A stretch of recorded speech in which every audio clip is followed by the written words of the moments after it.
Bapak-bapak, ibu-ibu, dan saudara sekalian yang saya hormati, izinkan saya pada saat malam ini mengucapkan salam dan selamat malam buat kita semuanya yang sudah meluangkan waktu untuk datang bersama dengan kami, di mana kami mendapat giliran dari gereja untuk mengadakan ibadah rumah tangga. Kita boleh berkumpul bersama di sini untuk boleh memuji, memuliakan Tuhan, dan kita boleh hadir di sini karena juga Tuhan sudah menghadirkan kita semua di sini. Saya yakin dan percaya kita mengalami sukacita di dalam diri kita, di dalam keluarga kita, untuk senantiasa memuji dan memuliakan Tuhan. Bapak, Ibu, dan saudara kekasih Tuhan, kami ini sebetulnya masih dalam keadaan berobat. Kami masih sakit, tapi di dalam memuji memuliakan Tuhan, bersyukur dan berterima kasih kepada-Nya. Kami pun juga tidak putus asa, karena kami katakan ada keyakinan kesembuhan adalah dari Tuhan, dan di dalam Tuhan pasti ada kepastian. Hanyalah di dalam manusia ada keraguan, dan mari kita semua jauhkan keraguan, tetapi kita mau berkata kepada Tuhan, Tuhan adalah penolongku, Tuhan adalah yang senantiasa membandingkan aku kepada rumput yang hijau, dan senantiasa menuntun aku di aliran air. Bapak, Ibu, saudara kekasih dalam Tuhan, terima kasih kepada Bapak Pendeta Agustinus Paten yang sudah berkenan melayani kami pada malam hari ini. Bahkan seluruh majelis yang sudah mengambil bagian, terima kasih.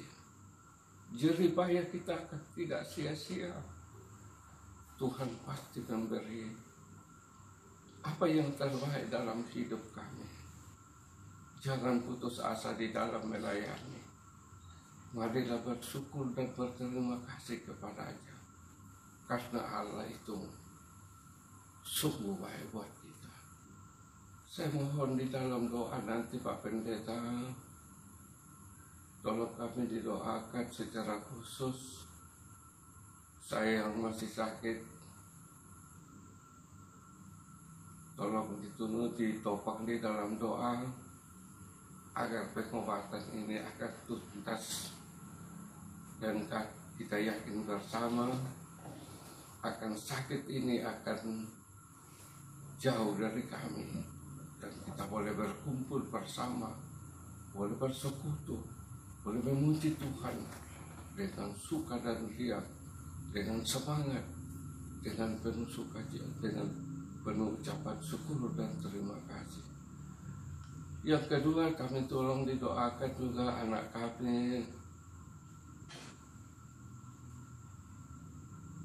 Musa Arnold di Toraja sekeluarga, anak kami Christian Edison di Makassar, yang ketiga anak kami Yusuf Ali Donald di Lampung, dan yang keempat Chriswan Raymond sekeluarga di Jawa, dan seluruh keluarga yang kami tidak sebut satu persatu. Namun pun kami kita tidak bersekutu, kita berjauhan, tetapi Tuhan senantiasa bersatukan kita di dalam iman percaya kita. Terima kasih, terpujilah nama Tuhan. Dan saat ini kami kembalikan kepada penuntun acara untuk kita memulai ibadah ini. Sekali lagi saya ucapkan terima kasih dan selamat malam. Amin. Baik Bapak Ibu Saudara, terkhusus bagi keluarga Bapak Simon Payung, selamat malam. Percaya bahwa Tuhan boleh menyertai kita sepanjang hari ini. Karena itu kita patut bersyukur untuk segala kebaikannya. Baik, malam hari ini kita akan masuk dalam ibadah rumah tangga bagi keluarga Bapak Simon Payung. Saya undang kita berdiri dan mari kita sama-sama mengagungkan nama Tuhan dari PKJ 19 bait pertama. Mari sembah.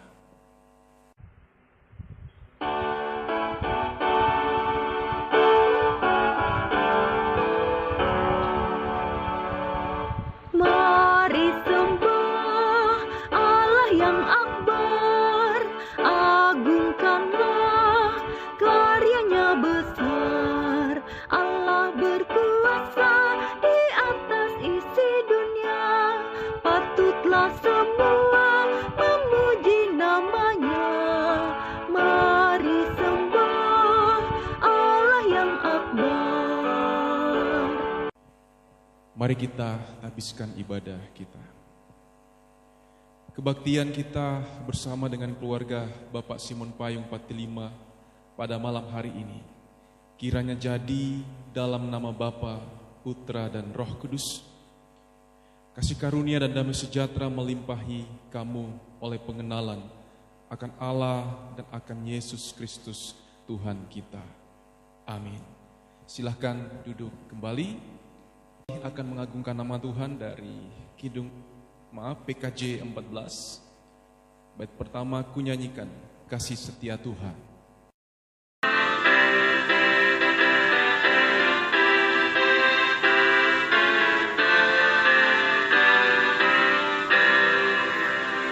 Ku nyanyikan kasih setia Tuhan selamanya, selamanya. Ku nyanyikan kasih setia Tuhan selamanya, ku nyanyikan selamanya. Ku tuturkan tajammu, kasih setiamu Tuhan.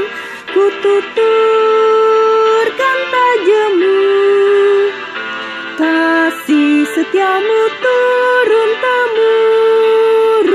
Ku nyanyikan kasih setia Tuhan selamanya, selamanya. Ku nyanyikan kasih setia Tuhan selamanya, ku nyanyikan selamanya. Baiklah Bapak Ibu Saudara, tiba saatnya kita akan mendengarkan firman Tuhan malam hari ini. Bagi kita semua akan membuka di dalam kitab 2 Samuel 1 ayat 1 sampai 16, di mana 27 November yang menjadi bacaan harian kita adalah 2 Samuel 1 ayat 1 sampai 16. Kita sudah masuk dalam kitab 2 Samuel. Sebelumnya mari kita berdoa. Tuhan, terima kasih jika malam hari ini di tengah keluarga Bapak Simon Payung 45, Tuhan memberikan kami kesempatan untuk beribadah bersama melalui media online. Kami percaya bahwa Tuhan senantiasa hadir dimanapun dan dalam bentuk apapun, sebab kuasa-Mu tak terbatas, kehadiran-Mu tidak terbatas. Dan biarlah firman-Mu malam ini akan menjadi perenungan yang menguatkan iman percaya kami di dalam mengikut Kristus sebagai Tuhan dan Juru Selamat kami. Kami percaya Roh Kudus akan menguatkan dan meneguhkan iman kami tak kala kami menerima firman. Dalam nama Tuhan Yesus kami berdoa. Amin. 2 Samuel 1 ayat 1 sampai 16. Firman Tuhan. Setelah Saul mati dan ketika Daud kembali sesudah memukul kala orang Amalek dan tinggal 2 hari di Siklak, maka datanglah pada hari ketiga seorang dari tentara dari pihak Saul dengan pakaian terkoyak-koyak dan tanah di atas kepala. Ketika ia sampai kepada Daud, sujudlah ia ke tanah dan menyembah. Bertanyalah Daud kepadanya, "Dari manakah engkau?" Jawabnya kepadanya, "Aku lolos dari tentara Israel." bertanyalah pula Daud kepadanya, apakah yang terjadi? Coba ceritakan kepadaku. Jawabnya, rakyat telah melarikan diri dari pertempuran, bukan saja banyak dari rakyat yang gugur dan mati, tetapi Saul dan Yonatan anaknya juga sudah mati. Lalu Daud berkata kepada orang muda yang membawa kabar kepadanya itu, bagaimana kau ketahui bahwa Saul dan Yonatan anaknya sudah mati? Orang muda yang membawa kabar kepadanya itu berkata, kebetulan aku ada di pegunungan Gilboa. Maka tampaklah Saul bertelekan pada tombaknya, sedang kereta-kereta dan orang-orang yang berkuda mengejarnya. Ketika menoleh ke belakang, ia melihat aku, lalu memanggil aku, dan aku berkata, ya Tuanku. Ia bertanya kepadaku, siapakah engkau? Jawabku kepadanya, aku seorang Amalek. Lalu katanya kepadaku, datanglah kemari dan bunuhlah aku, sebab kekejangan telah menyerang aku, tetapi aku masih bernyawa. Aku datang ke dekatnya dan membunuh dia, sebab aku tahu ia tidak dapat hidup terus setelah jatuh. Aku mengambil jejamang yang ada di kepalanya dan gelang yang ada pada lengannya, dan inilah dia kubawa kepada tuanku. Lalu Daud memegang pakaiannya dan mengoyakkannya, dan semua orang yang bersama-sama dengan dia berbuat demikian juga. Dan mereka meratap, menangis, dan berpuasa sampai matahari terbenam. Karena Saul, karena Yonatan, anaknya, karena umat Tuhan, dan karena kaum Israel. Sebab mereka telah gugur oleh pedang. Kemudian bertanyalah Daud kepada orang muda yang membawa kabar itu kepadanya, asalmu dari mana? Jawabnya, aku ini anak perantau orang Amalek. Kemudian berkatalah Daud kepadanya, bagaimana? Tidakkah engkau segan mengangkat tanganmu memusnahkan orang yang diurapi Tuhan? Lalu Daud memanggil salah seorang dari anak buahnya dan berkata, kemari, paranglah dia. Orang itu memarangnya sehingga mati. Dan Daud berkata kepadanya, kau tanggung sendiri darahmu, sebab mulutmu lah yang menjadi saksi menentang engkau, karena berkata, aku telah membunuh orang yang diurapi Tuhan. Demikian jauh pembacaan firman Tuhan, yang berbahagia kita yang setia membaca, merenungkan, terlebih melakukan dalam hidup kita. Bapak Ibu Saudara, sebuah tema, koyakkan hatimu, yang menjadi tema dalam renungan kita pada malam hari ini. Sebagai manusia, tentu wajar kalau kita punya standar suka atau tidak suka terhadap sesama kita. Itu hal yang wajar dalam hidup kita sebagai manusia.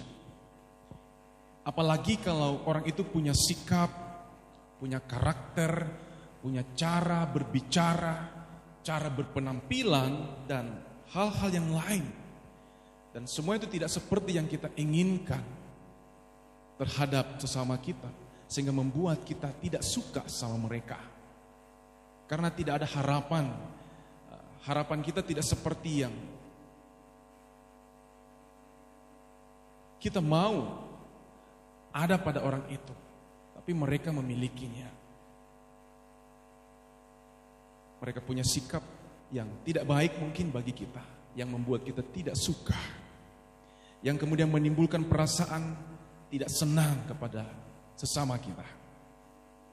Terkadang dalam kehidupan kita, orang yang berpenampilan atau orang yang berbicara, orang yang bergaya, kita yang pusing. Dan itu hal yang manusiawi, Bapak Ibu Saudara. Tapi sebagai orang percaya pasti kita menyadari bahwa perasaan tidak suka itu terhadap sesama kita merupakan karakter dosa, merupakan sifat manusia lama yang ada di dalam diri manusiawi kita, yang sebenarnya kita harus buang dan kita tidak simpan atau kita tidak memilikinya lagi. Sebab apa? Sebab kita sudah menjadi manusia baru.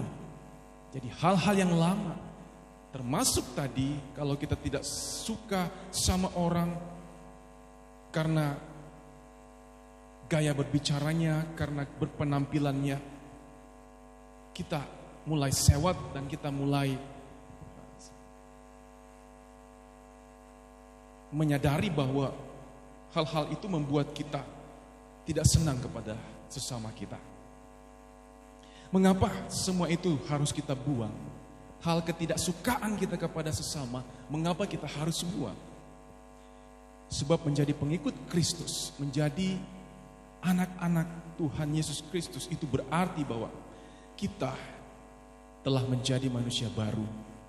Dan hal-hal demikian yang tadi saya sampaikan tidak boleh kita pelihara lagi, tidak boleh kita simpan lagi. Sebab Tuhan Yesus sendiri pun pernah berkata, musuh sekalipun harus kita kasihi. Jadi mungkin hanya orang berbicara tidak baik kemudian kita tidak suka kepada mereka, itu merupakan karakter manusia lama kita yang harus kita buang. Seharusnya kita tidak memilikinya lagi. Kita tidak boleh tidak suka kepada sesama kita. Sebab Yesus sendiri pun mengajarkan melebihi dari itu bahwa musuh sekalipun harus kita kasihi. Tapi Bapak Ibu Saudara, kalaupun ada orang yang tidak kita sukai dalam kehidupan kita sehari-hari, mungkin tetangga kita, mungkin keluarga kita tidak sukai. Tapi saya mau bilang bahwa tidak masalah. Yang penting Bapak Ibu Saudara tidak suka terhadap dosanya, sikapnya, karakter yang buruknya, tapi bukan pribadinya. Pribadinya tetap kita kasihi, tapi bencilah dosanya. Nah Bapak Ibu Saudara, Saul begitu membenci Daud. Dia iri hati kepada Daud, yang membuat dia kemudian terdorong untuk membunuh Daud. Mungkin Bapak Ibu masih ingat khotbah saya beberapa waktu yang lalu dari kitab pertama Samuel 18. Mengapa sampai Saul iri hati kepada Daud? Karena ketika mereka pulang dari peperangan, para perempuan menyambut mereka, menari-nari dan menyanyi dan berkata, Saul mengalahkan beribu-ribu musuh, tetapi Daud berlaksa-laksa atau berpuluh-puluh ribu. Dan itulah yang membuat Saul iri kepada Daud, yang kemudian mendorong dia untuk membunuh Daud. Namun dalam berbagai kesempatan Daud selalu lolos dari ancaman pembunuhan, ancaman kejahatan yang dilakukan oleh Saul. Itu semua berkat perlindungan Tuhan bagi Daud. Nah Bapak Ibu Saudara, apakah kebencian Saul pada diri Daud membuat Daud merasa benci juga kepada Saul? Apakah ketika Saul membenci Daud, kemudian Daud pun ikut seperti Saul, dia juga membenci Saul? Dia membalas perbuatan jahat Saul. Apakah Daud melakukan itu? Kalau kita membaca, kita sudah menyelesaikan 1 Samuel. Kalau kita membaca pasal demi pasal, kita akan menemukan di sana bahwa Daud sama sekali tidak membenci Saul. Bahkan ada respect, penghormatan yang Daud berikan kepada Saul sebagai orang yang diurapi oleh Tuhan. Bahkan ada suatu waktu ketika Saul sedang mengejar-ngejar Daud, dan waktu itu dia sedang buang hajat di dalam gua. Dan Daud ada di sana bersama dengan pasukannya.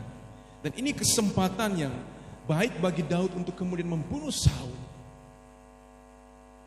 Untuk mengakhiri hidup Saul, yang begitu membencinya, yang mengejar-ngejarnya untuk membunuhnya. Tapi apa yang Daud lakukan? Dia tidak melakukannya. Bahkan dia berkata kepada Saul bahwa ada kesempatan yang saya bisa membunuhmu, tapi saya tidak melakukannya. Kenapa? Karena dia respect kepada Saul, yang merupakan orang yang diurapi oleh Tuhan. Sekalipun dia memiliki berbagai kesempatan untuk membunuh Saul, Daud senantiasa memandang Saul sebagai orang yang diurapi oleh Tuhan. Daud tidak ingin mencemari hidupnya dengan membunuh orang yang diurapi Tuhan. Meskipun dia sadar bahwa Saul memusuhinya, tapi dia tidak mau mencemari hidupnya dengan membunuh Saul. Tapi kemudian apa yang terjadi, saudara? Saul yang menggebu-gebu ingin membunuh Daud, pada akhirnya dia yang terbunuh.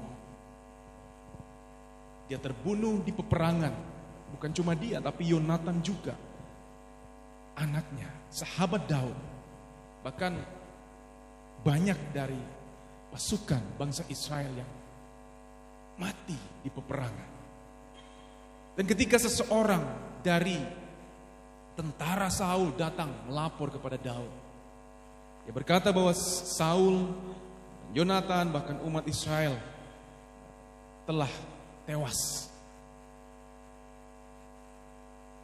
Apa yang kemudian Daud lakukan ketika dia mendengar kabar itu?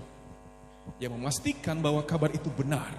Dan ketika dia mempercayai apa yang disampaikan oleh orang ini, ia kemudian mengoyakkan pakaiannya. Kalau kita membaca tadi di ayat 11, lalu Daud memegang pakaiannya dan mengoyakkannya. Dan semua orang yang bersama-sama dengan dia berbuat demikian. Ia mengoyak pakaiannya, ia meratap, ia menangis. Bahkan dikatakan dia berpuasa sampai matahari terbenam. Mengapa Daud sampai mengoyakkan pakaiannya, saudara? Apa arti daripada mengoyak pakaian? Mengoyak sinonimnya merobek atau mencabik. Jadi dia merobek-robek pakaiannya ketika dia mendengar kabar kematian Saul, Yonatan, dan banyak dari umat Israel. Bapak-Ibu saudara, dalam Alkitab mengoyak pakaian merupakan satu tindakan umum yang dilakukan oleh orang-orang Israel waktu itu ketika mereka sedang diterpa kesedihan, ketika mereka sedang mengalami duka yang dalam, ketika mereka sedang mengalami penyesalan akan dosa-dosa mereka, bahkan ketika mereka sedang mendengarkan orang lain berdosa. Mereka mengoyakkan pakaiannya, tanda bahwa mereka berduka, bersedih atas peristiwa yang terjadi. Nah, Bapak Ibu Saudara yang dikasih Tuhan, kalau kita pikir secara manusiawi, buat apa Daud mengoyakkan pakaiannya? Bukankah kematian Saul merupakan kabar gembira bagi dia? Bukankah dia kini terbebas dari ancaman pembunuhan? Karena orang yang mengejar-ngejarnya untuk membunuhnya kini telah mati duluan. Bukankah dia seharusnya bersuka cita, bersyukur ketika dia mendengar bahwa Saul telah mati? Mungkin dalam bahasa kita ketika mendengarnya mungkin, kenapa Daud tidak berkata tidak kok?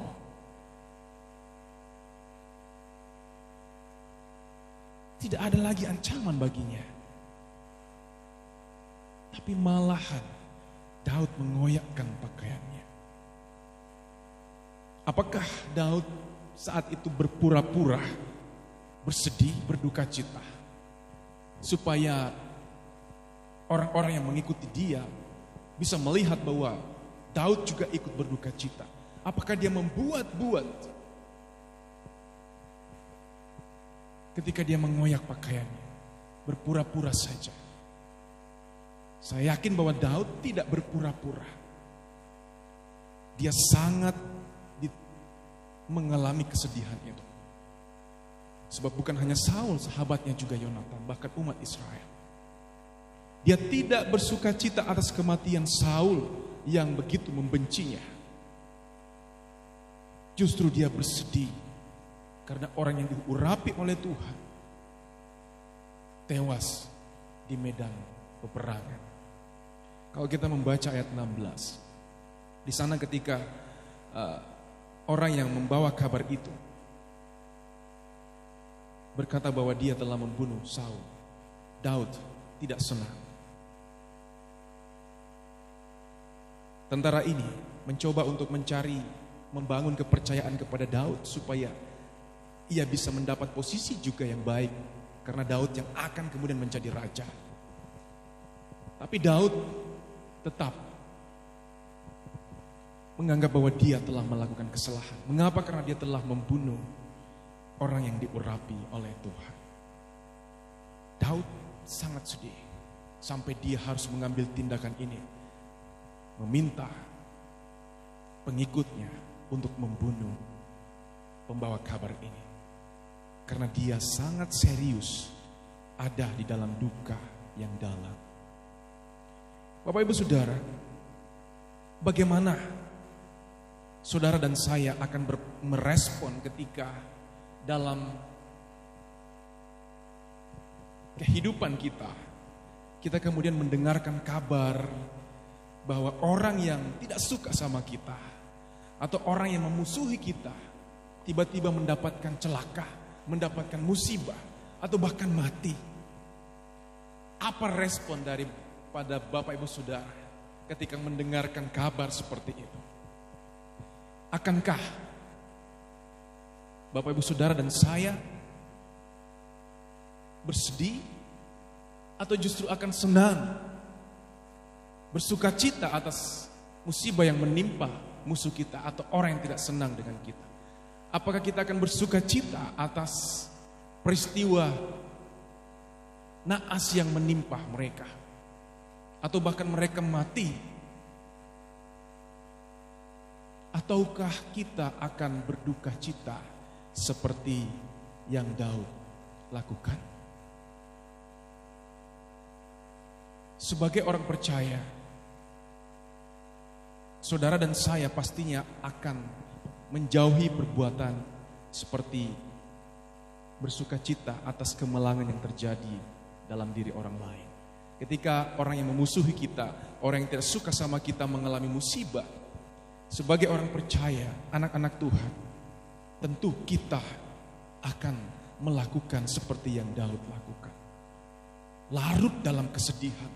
Bukan justru kita senang bersuka cita atas musibah yang menimpa orang yang tidak senang dengan kita. Ketika orang tidak senang dengan kita atau memusuhi kita, kita sudah diajarkan oleh Tuhan untuk mengasihi mereka, bukan membenci mereka. Ketika terjadi sesuatu atas diri musuh-musuh kita, mari kita berdoa bagi mereka, bukan justru kita bersenang-senang atau bersyukur atas kemalangan yang menimpa mereka.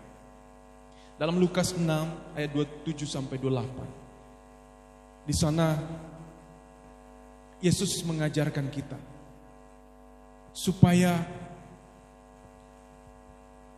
kita sebagai anak-anaknya, kita diminta untuk mengasihi orang-orang yang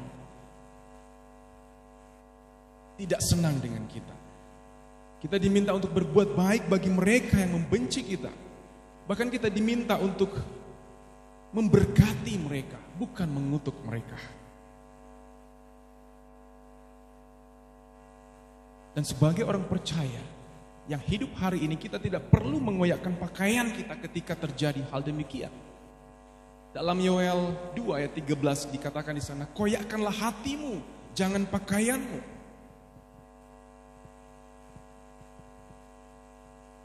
Koyakkan hatimu dalam arti bahwa rasakan duka itu, rasakan kesedihan itu.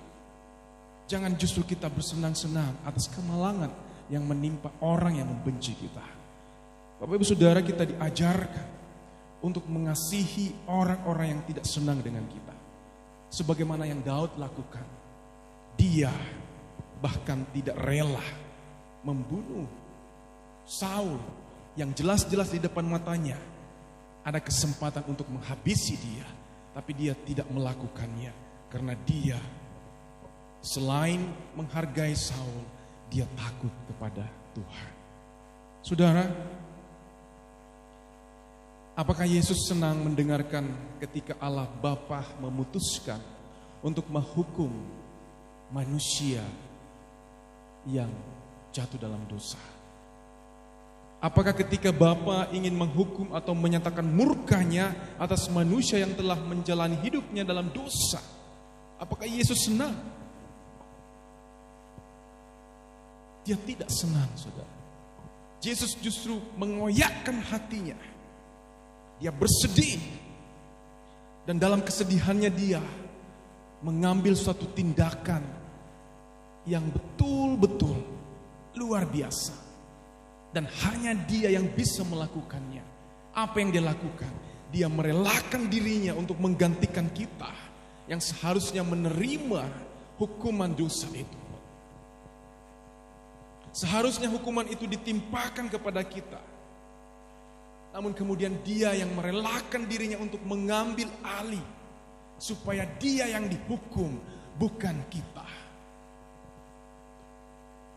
Dia rela disalibkan supaya kita yang telah memberontak kepadanya tetap bisa hidup dan terbebas dari murka Allah.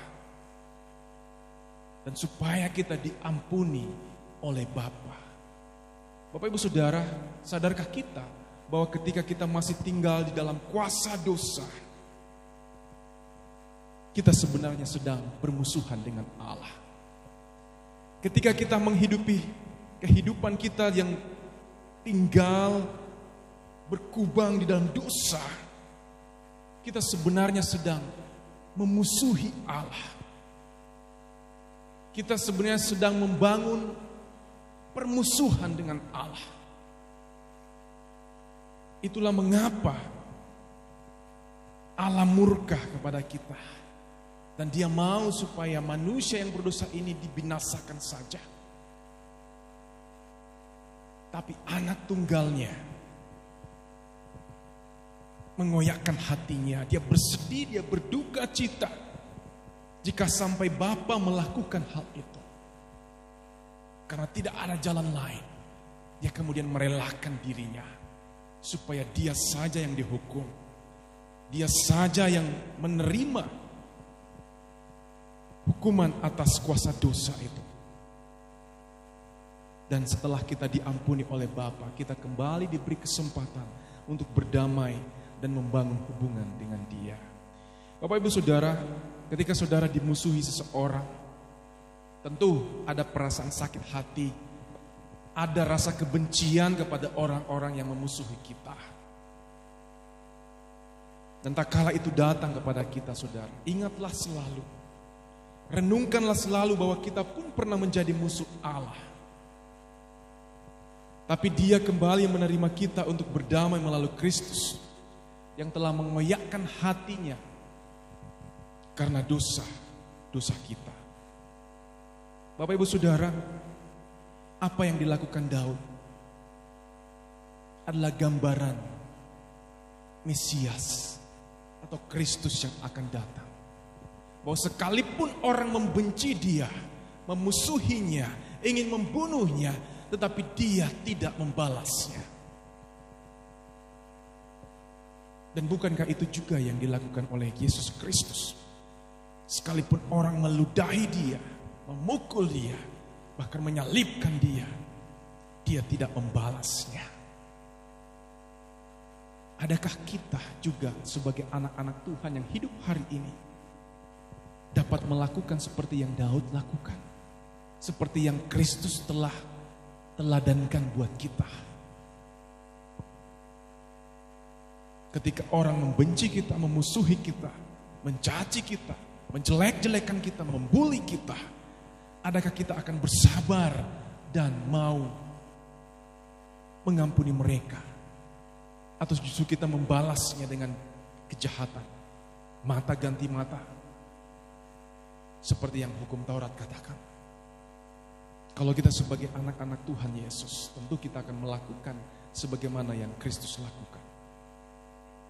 Apapun yang orang lain perbuat kepada kita, ketika mereka memusuhi kita, membenci kita, tetap kita mengoyakkan hati kita, bersedih atas dosa-dosa mereka, bersedih atas perbuatan mereka, dan kita tidak membalasnya dengan kejahatan yang sama yang mereka lakukan terhadap kita. Tuhan pasti memberikan kekuatan bagi kita untuk menjalani dan menghidupi kehidupan kita di dunia dalam menghadapi semua ini. Terpuji nama Tuhan. Amin. Baiklah Bapak Ibu, kita akan merespons kebaikan Tuhan dengan memberikan persembahan syukur kita. Sambil kita memberi persembahan, mari kita menyanyi, mengagungkan nama Tuhan, PKJ 153, bait pertama, pakailah seluruh hidupmu.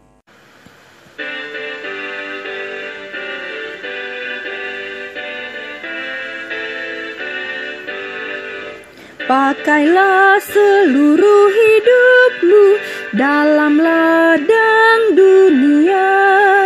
Tiap harta dan talentamu pergunakan baginya. Berkat Tuhan tersedia bagi orang yang meminta. Dia tahu yang kau butuhkan kini dan selama. Kita masuk di dalam doa syafaat dan doa persembahan. Kita berdoa. Tuhan, terima kasih untuk firman-Mu.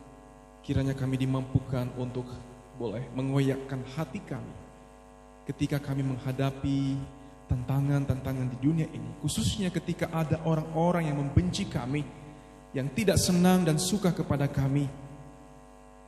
Tolonglah kami supaya kami tidak membalas kejahatan yang mereka lakukan dengan kejahatan yang sama. Tapi mampukan kami untuk mendoakan mereka.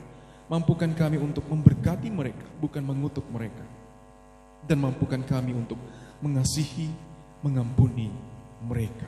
Sama seperti Kristus telah meneladankan kepada kami bagaimana Ia hidup ketika banyak orang yang membenci bahkan membunuhnya, Ia tetap mengampuni orang-orang tersebut.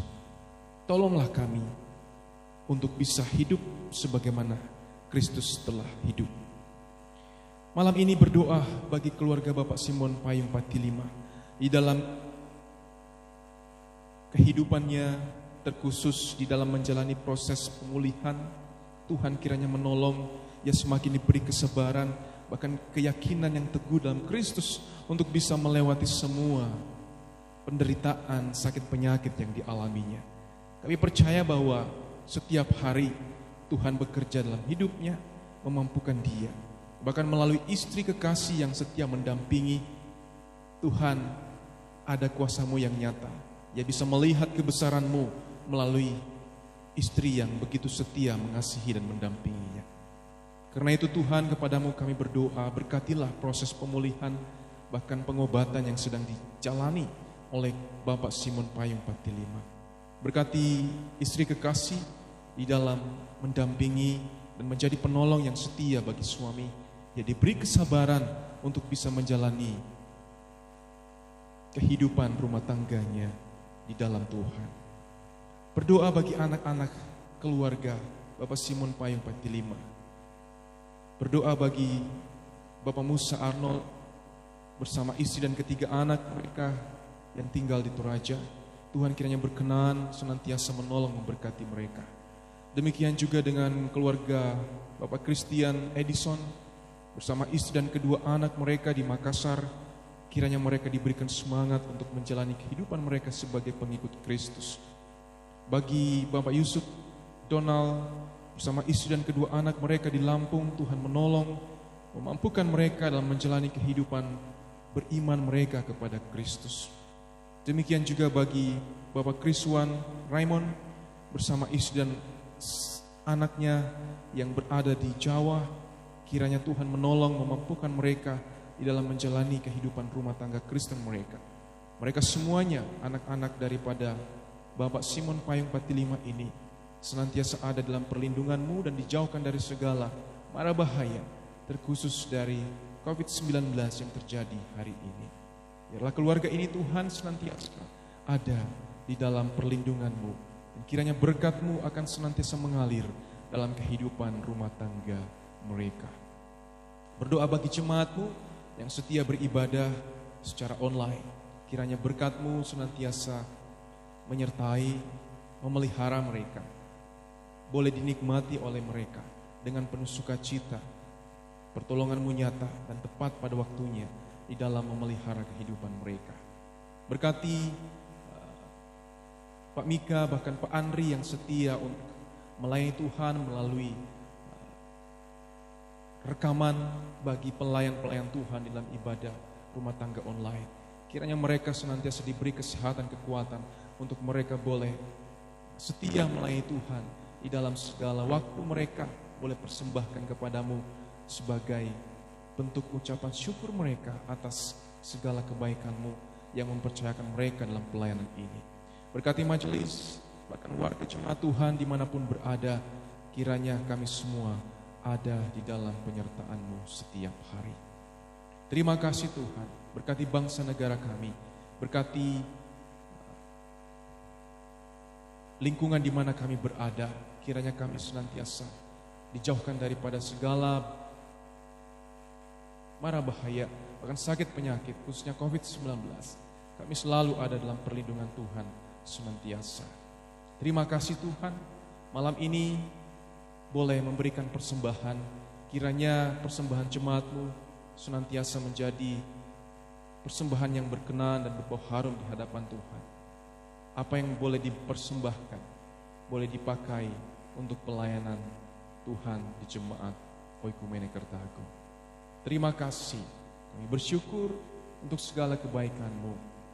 Kami berterima kasih di dalam nama Tuhan Yesus yang telah mengajar kami berdoa. Bapa kami yang di surga, dikuduskanlah nama-Mu. Datanglah kerajaan-Mu, jadilah kehendak-Mu di bumi seperti di surga. Berikanlah kami pada hari ini makanan kami yang secukupnya. Dan ampunilah kami akan kesalahan kami, seperti kami juga mengampuni orang yang bersalah kepada kami. Dan janganlah membawa kami ke dalam pencobaan, tetapi lepaskanlah kami daripada yang jahat. Karena Engkau-lah yang punya kerajaan dan kuasa dan kemuliaan sampai selama-lamanya. Amin. Baik Bapak, Ibu, Saudara, keluarga terkasih Bapak Simon Payung 45, kita akan mengakhiri ibadah rumah tangga kita malam hari ini. Saya jemput kita berdiri dan kita menyanyi dari PKJ 182 bait pertama, Ku Utus Kau. Ku utus Kau mengabdi tanpa pamrih, berkarya terus dengan hati teguh, meski dihina dan menanggung duka. Ku utus Kau mengabdi bagiku. Jemaat Tuhan, kita telah mendengarkan firman-Nya. Kiranya kita dimampukan untuk setiap saat boleh menghidupi kehidupan ini sebagaimana yang telah Kristus nyatakan dan contohkan kepada kita untuk hidup di tengah dunia ini dalam mengiring Dia. Pergilah dengan damai sejahtera dan terimalah berkat Tuhan. Tuhan memberkati engkau dan melindungi engkau. Tuhan menyinari engkau dengan wajah-Nya dan memberi engkau kasih karunia. Tuhan menghadapkan wajah-Nya kepadamu dan memberi engkau damai sejahtera. Dari sekarang sampai selama-lamanya, keluarga Bapak Simon Payung 45 diberkati bersama dengan jemaat sekalian. Amin. Silakan duduk kembali, ibadah kita selesai. Tuhan Yesus memberkati saudara. Shalom.